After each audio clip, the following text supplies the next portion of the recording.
Hey teachers, I know some of you are looking at using Google Meet for your lessons, for your live lessons.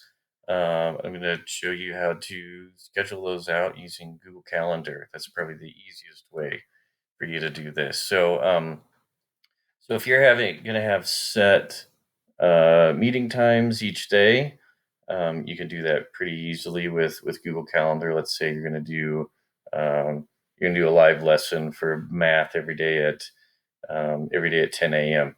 Uh, if you want to make that into a Google Calendar invite, that's probably the easiest way to get a link to share with everybody. So if I click on, I'm going to click on 10 a.m., call it daily math.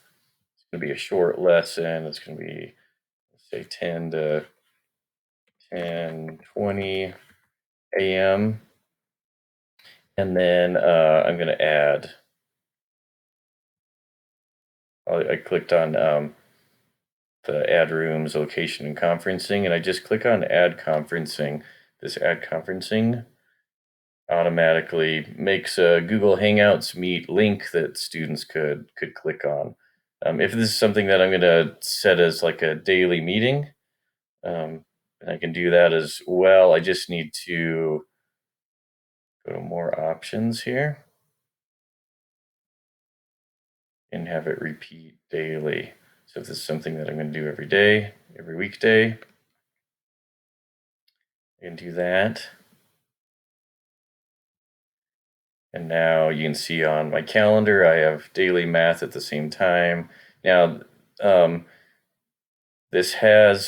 here's the link that students will go to join this class. And you can copy and paste this into Google Classroom. You don't have to have them use Google Calendar if you don't want to. All they really need is this link to know, like, okay, this is the link that I click on at this time every day for this class. And it is the same link if it's something that you repeat. It is the same link each time. You can see it's in IVC here. The link ends in IVC here. Same link each time here, even though it is a repeating class. If you're going to have, say, you have like your reading 11 to 11:20, do the same sort of thing. You add rooms, location, and conferencing. Just click on the add conferencing. Hangouts Meet. And have this repeat every day as well. Every weekday. And there it is. Now I have two classes. Now the daily math one has the same link. Now the daily reading one has a different link. That's one of the big differences between Zoom and in Google Hangouts is each class you make has a different link here.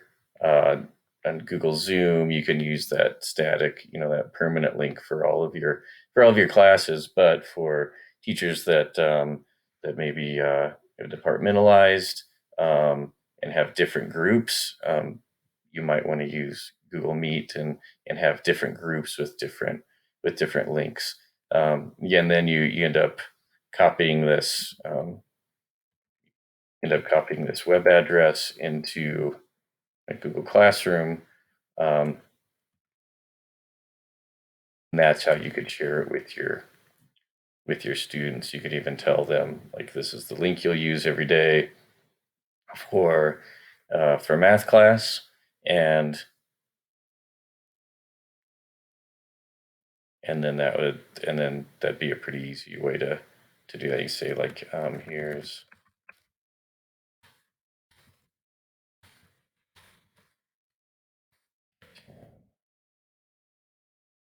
AM. I'll have that link and post it, and then that's what they would click every day.